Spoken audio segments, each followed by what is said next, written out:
Napoleon Bonaparte was born at Ajaccio in Corsica on the 15th of August, 1769.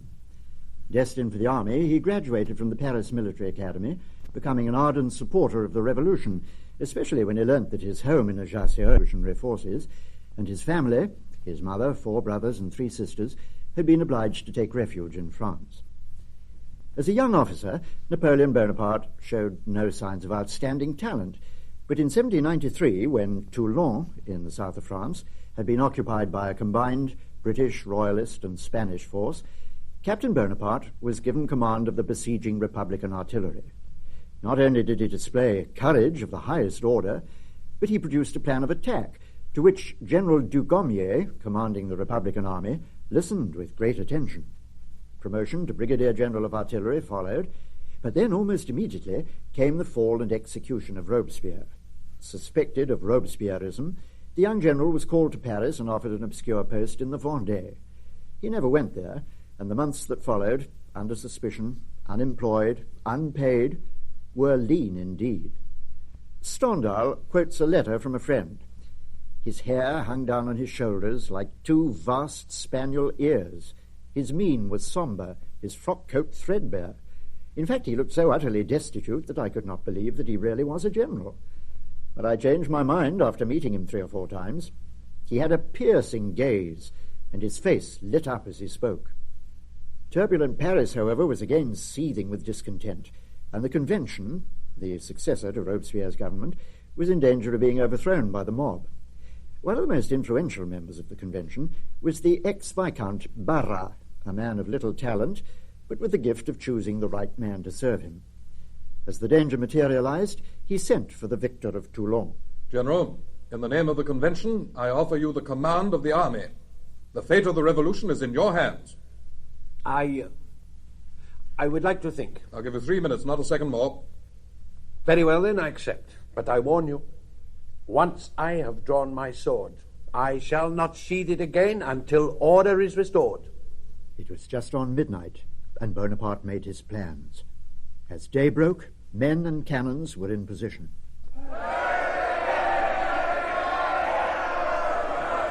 Down with the Convention!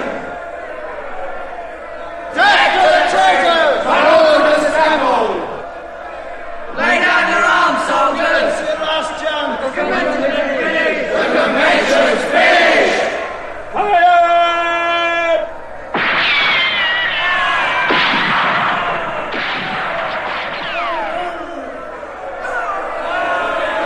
Paris owes her salvation to you, General.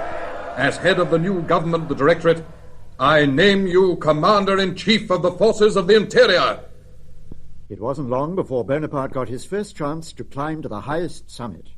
He was given command of the army of Italy, concentrating in Nice to face the threat of an Austrian invasion. The older, experienced generals were furious at finding themselves subordinate to an untried young man of 27. But after their first meeting, even the tough Augereau noted in his diary, "The little pipsqueak frightened me. I can't explain it, but just a glance from him, and the guts were knocked out of me." Bonaparte, however, was above all a soldier's general. He could appeal directly to his men, and this was the secret of the love and devotion that he was able to count on from the rank and file to the very end. Soldiers, you are almost naked. You are starving. Much is owed you. Nothing has been given you. Your patience and forbearance have brought you no award. I am going to lead you now to the world's most fertile plains. Wealthy provinces, great cities will fall into your hands. Riches, honor, and glory will be yours. Soldiers of Italy, will you lack courage? No! Already the little Corsican, a bare 5 feet 2 inches in height and still emaciated, was beginning to talk like a giant. Novi, Dego, a triumphal entry into Milan, Lodi, Arcola. One evening he spoke to Marmont, friend of his lean days and future Duke of Ragusa and Marshal of France. Do you know that Paris threatens to send Kellerman here as co-commander-in-chief? And I have already sent a dispatch offering my resignation. But I tell you this, those gentlemen in Paris won't dare to accept it. And they don't know me yet. My success so far is nothing to what it'll be in the future. Fortune has smiled on me, and Fortune is a woman. The more she gives me, the more I shall demand of her. He was right. At Leoben and Campo Formio, the Austrian representative, Count Cobenzl, was obliged to sign the treaties which Bonaparte, not the Directorate, had dictated. The return to Paris was triumphal. The whole city feted the conqueror. But Bonaparte was now looking to the future. He was convinced that the Directorate would fall, and he didn't want to be associated with its death agonies. In mid-June 1798, an armada of 13 ships of the line, 14 frigates, and 300 transport vessels sighted the Egyptian coast, after having narrowly escaped being intercepted by that terror of the seas, Nelson. Sweeping aside all opposition, the French army landed at Alexandria, and then began a nightmare march across the desert under the killing summer sun. Held together only by the sheer force of Bonaparte's personality, the army sighted the pyramids on the 21st of July. Murad Bey's army of Mamelukes, Janissaries, and Bedouin irregulars was routed, and Bonaparte entered Cairo. Everyone thought the campaign was over. A few days later, however, a sweating and terrified dispatch rider arrived with the news that Nelson had destroyed the French fleet at Abu Qir. Panic struck everyone except Bonaparte. So, we're cut off from France. In that case, we must either die here or come out of the adventure with an even greater reputation than the ancient Romans. He set to work to modernize Egypt. Justice was established, supplies of bread for the poor were distributed, and an academy founded for the instruction of mathematics, physics, and political economy. This work of reconstruction, however, was soon to be interrupted. At the instigation of the British government, the Turks sent an army to reconquer Egypt, and Bonaparte, marching to meet this threat, crossed the Sinai Desert and destroyed the Turkish army at Mount Tabor. Then, in turn, he was forced to retreat. The supplies for the French army depended on the capture of the port of St. John of Acre, but the citadel, defended by Sidney Smith, defied all assaults. Again, an Englishman had halted the march of the Corsicans' destiny. A grain of sand halted the progress of my fortune. If I could have taken Acre, I would have changed the face of the world. I would have armed Syria, overthrown the Turkish Empire, and founded a new and greater empire of my own. Perhaps I would have returned to Paris via Vienna, after having destroyed the Austrian dynasty. Back in Egypt, another Turkish army, landed by British ships, was routed at Abu Qir, tardy and ineffective revenge for the naval defeat. But news from France was bad. Chaos again threatened in Paris. So, abandoning the army, with a few picked friends, Bonaparte sailed secretly from Alexandria on the 22nd of August, 1799. 6 weeks later, he was back in France. The situation was indeed chaotic. The Directorate was backed by 2 assemblies. Each of the 5 directors planned to overthrow this cumbersome system and assume supreme personal power. Each tried to enlist the support of the popular young general, together with his army. Finally, it was Director Sieyès who gained Bonaparte's confidence, and the 2 assemblies were dissolved, literally at bayonet point. A new government of 3 consuls was formed, Bonaparte, Sieyès, and Roger Ducos, and it was Bonaparte, spokesman of the triumvirate, who declared, "At last, people of France, you have the peace that your continued efforts have earned you. Now, after the glory of victory, let us begin a period of gentler glory in harmony with our neighbors. Let us show in agriculture, in the workshops, in art, the same ardor and fidelity that astounded Europe in our darkest hours." Bonaparte, voted first consul for life after the Second Italian campaign and the great victory of Marengo, genuinely wanted peace. But monarchist Europe was set on destroying the ideals of the French Revolution. Austrian, Prussian, and Russian armies, backed by the British fleet and British gold, were determined to see a king restored to the French throne. The people put all their trust in General Bonaparte. The coronation of Napoleon I, Emperor of the French, took place on the 2nd of December, 1804. I swear to maintain the integrity of the territory of the Republic, to respect freedom of religion, equality of human rights, political and civil liberty, to govern with the only objectives in view, the happiness and glory of the French people. Next day, on the Champ de Mars, imperial eagles were distributed to the army. Here are your standards. From now on, these eagles will be your rallying point. You will find them wherever your emperor deems their presence necessary for the defense of his throne and of his people. Swear to sacrifice your lives in their defense. We swear it! The emperor was now convinced that England was the most implacable of his enemies. He concentrated his army in a vast camp near Boulogne, waiting for the arrival of the French fleet to protect the Channel crossing. But suddenly came news that Admiral Villeneuve had run from Nelson and was blockaded in Cadiz. At the same time, a Russian army began to move west, and in September 1805, the Austrian general Mack invaded Bavaria.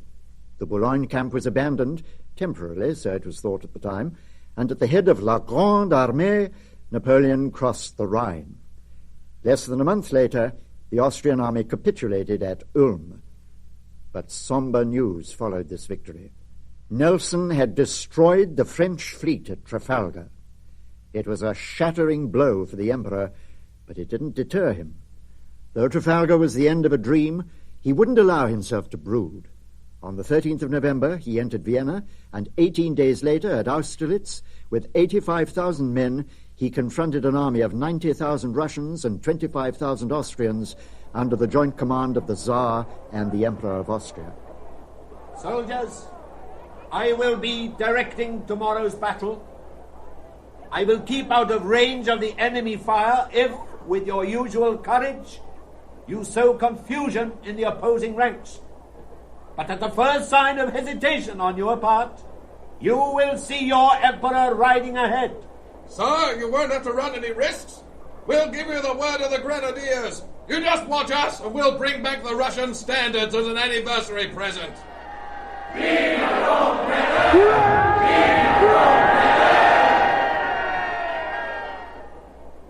By the evening of the next day, anniversary of his coronation, Napoleon was able to say to his men, I am proud of you.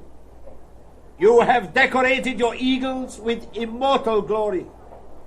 The standards of the Imperial Russian Guards, 20 generals, and 20,000 prisoners are in our hands. Over 20,000 enemy dead litter the battlefield. Soldiers, our task soon will be accomplished, and I will lead you back to France. There it will be enough for you to say, I was at Austerlitz. For all those who hear to murmur, there goes a hero. In spite of this crushing victory, another coalition of Prussia and Russia had been formed. Again, Napoleon struck first. In a lightning campaign, the Prussian army was exterminated at Jena and Auerstadt, and the emperor made a triumphal entry into Berlin. It was there, however, that Napoleon committed a major political error. Realizing that he could never invade England, he meant to try to starve her into submission, and ordered all European ports to be closed to British shipping. This done, he turned on Russia. The Russians pride themselves that they are advancing on us. We'll go to meet them. Have they forgotten that we are the men of Austerlitz? It was a terrible campaign that followed. At Eylau, the first battle was fought in a blizzard, the snow deep on the ground. Towards evening, at the end of a veritable bloodbath, the Russians fell back, but the exhausted French were unable to follow them up, and Napoleon wrote gloomily, There was a great battle yesterday. I won, but lost too many men. The fact that the enemy losses were greater is no consolation. The Emperor spent the rest of the winter in Warsaw, where he was hailed as a liberator. Then, in June 1807, the Russian army was again encountered at Friedland. It was as bloody a battle as Eylau, but the Russians lost 40,000 men, and Alexander asked for an armistice. The two emperors met on a raft in the middle of the Niemen River, near the village of Tilsit. Alexander, who at the time was furious with England for holding up a promised loan, went out of his way to be affable. If England is your only enemy, then we can certainly come to terms. I hate the British as much as you do. In that case, peace is assured. From now on, war is a thing of the past. Napoleon was dazzled. He didn't understand that though for him a signature was sacred, for Alexander and other diplomats of the day, pledges, promises, a solemn treaty were sacred only as long as they were politically convenient. My greatest fault was to have set so much store on dethroning the Bourbons in Spain. The Spanish War was a veritable running sore, and one of the first of France's misfortunes. It was my downfall. The Spaniards revolted against Ferdinand, Napoleon's puppet monarch in Madrid, and British troops landing in Portugal joined forces with the Spanish nationalists. Napoleon felt that only his presence could restore the situation. But first he wished to make sure that the spirit of Tilsit was still valid. So the emperors met again, and the Tsar redoubled his expressions of friendship. Yet when, unaware of any treachery, Napoleon was on his way to Spain, Alexander wrote to the King of England, I congratulate your Majesty on the skill shown by Great Britain in foiling French designs on Portugal. Within 2 months, it looked as though the Spanish had been crushed, and the British had been driven out of Portugal, re-embarking at Corunna. But before the final blow could be dealt, Napoleon had to hurry back to Paris. Intrigue was rife, and Austria was mobilizing again. The two principal conspirators were Fouché, chief of police, and Talleyrand, former foreign minister. It's safe to say that in any other country, these two would have gone to the scaffold.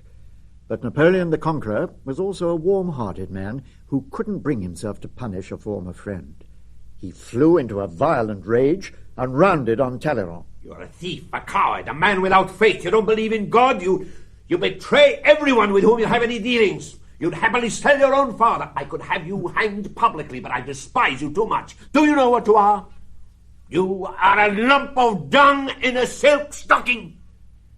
Fouché and Talleyrand were dismissed from office, but neither was imprisoned. Both showed their gratitude by continuing to intrigue. The emperor then marched against Austria. Vienna was re-entered, and the Austrian army defeated at Wagram. But this victory was as hardly won as that of Eylau. Nevertheless, the Austrian emperor accepted the harsh terms of the Treaty of Tsaim. After Wagram, Napoleon realized that he was a sick man. He was also haunted by the fact that he had no son to succeed him, and because of this, he divorced his wife, the Empress Josephine, and in 1810 he married Marie-Louise, Archduchess of Austria, daughter of his late opponent, the Emperor of Austria. The following spring, Napoleon Francis Charles Joseph was born, and the title King of Rome was bestowed on him at birth. This year was the happiest of Napoleon's life, and it also marked outwardly the summit of his power. The Emperor of Austria was his father-in-law, the Tsar, apparently, his friend and ally. Members of his own family were on the thrones of Spain, Rome, Westphalia, and Naples. He himself was King of Italy, mediator of Switzerland, and protector of the Confederation of the Rhine. Only Britain openly defied him. Early in 1812, Napoleon was in conference with Caulaincourt, Duke of Vicenza, whom he had just recalled from Moscow. Alexander has not kept a single one of his promises. British ships enter Russian ports freely. He's negotiating with Turkey, Prussia, and Sweden. Yet you, Caulaincourt, as my ambassador, you told me nothing of this. I don't really blame you, though. Alexander made a fool of you as he made a fool of me. But if he wants war, then he shall have it. Sire, I implore you, not war. The subject was mentioned once in my presence. The Tsar assured me that if necessary he would destroy crops, villages, towns in his wake, but that he would never surrender or negotiate. In spite of Caulaincourt's warnings, the immense armée of 450,000 marched east. Only a quarter of them were French. The rest were Belgians, Dutch, Swiss, Dalmatians, Poles, and many other nationalities. but only the Poles had any desire to fight.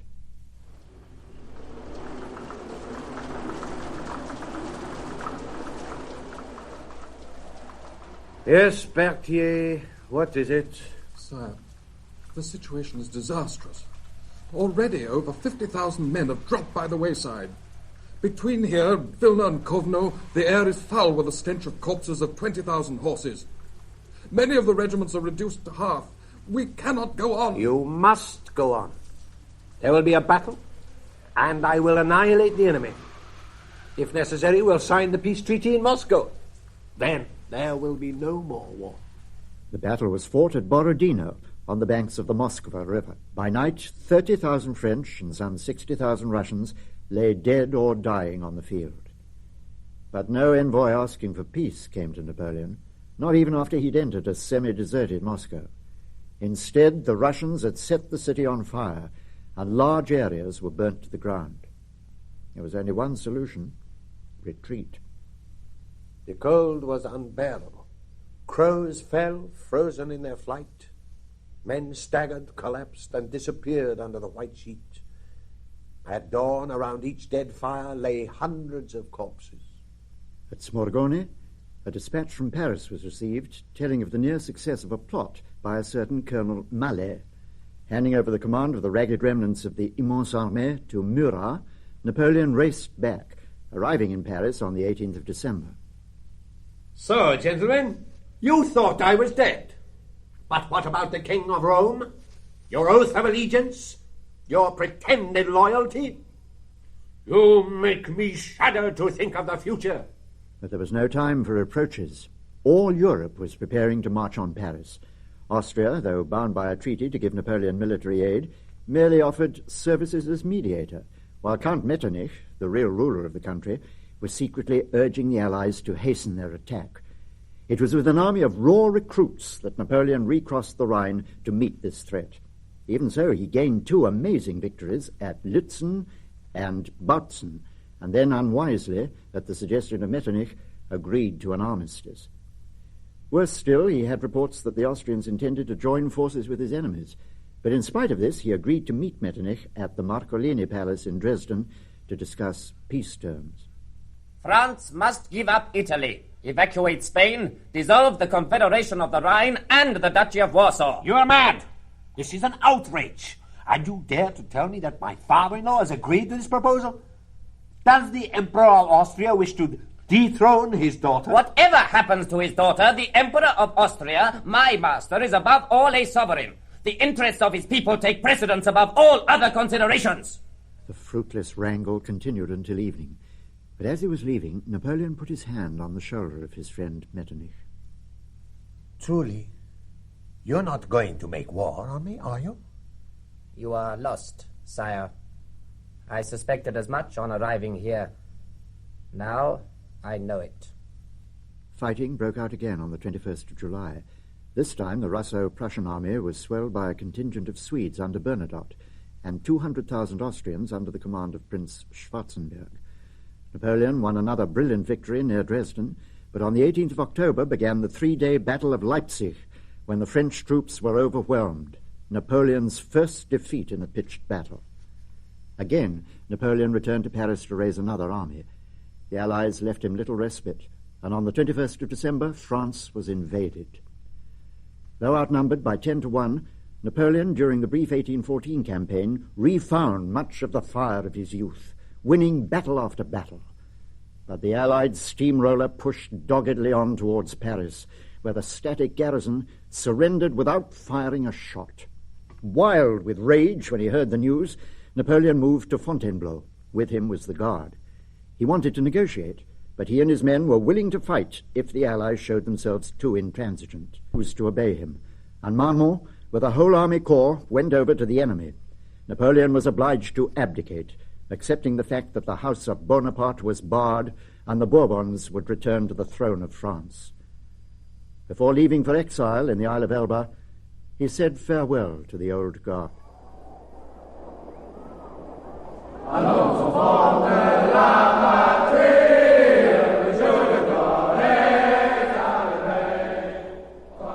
I bid you farewell, For 20 years I have been proud of you.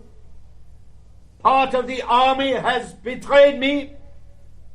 Even so, with you, I could have carried on the war, but France would have suffered too much.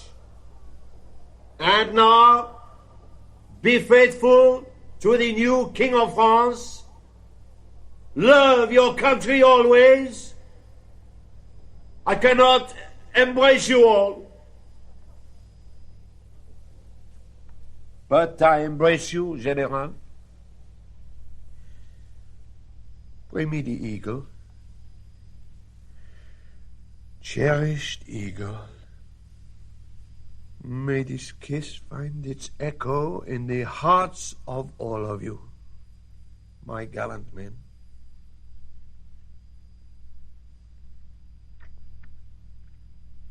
Farewell, my children. Remember me. The famous Congress of Vienna, under the guidance of Metternich and with France represented by Talleyrand, was setting about the task of stamping out liberalism in Europe. Suddenly, in March 1815, came news which caused a wave of consternation bordering on panic.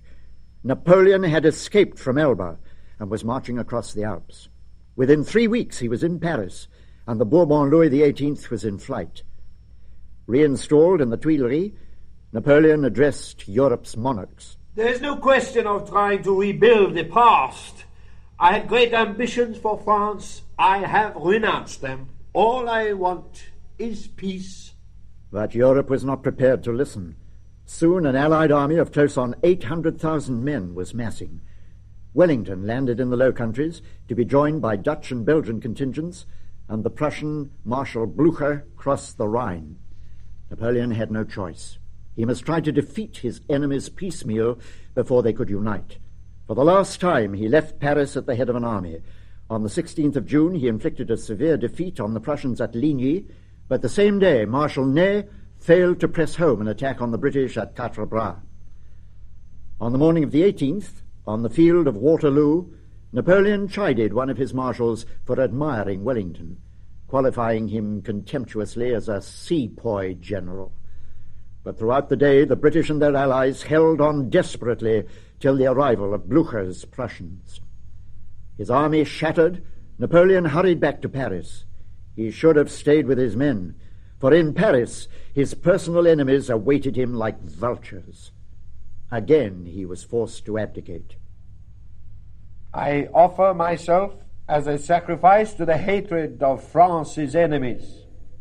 My political life is ended, and I proclaim my son with the title of Napoleon II, Emperor of the French. A virtual prisoner in Vienna, the little Napoleon reigned for 13 days in name only, before the return of Louis XVIII. Hounded, declared by the Vienna Congress an hors-la-loi, Napoleon surrendered to the British exactly 1 month after Waterloo.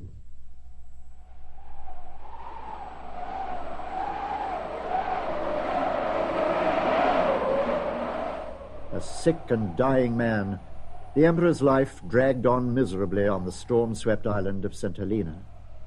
But at last, on the evening of the 5th of May, 1821, I beg, my son, never to forget that he was born a French prince. Let him adopt my motto, all for the people of France. Of France, the army.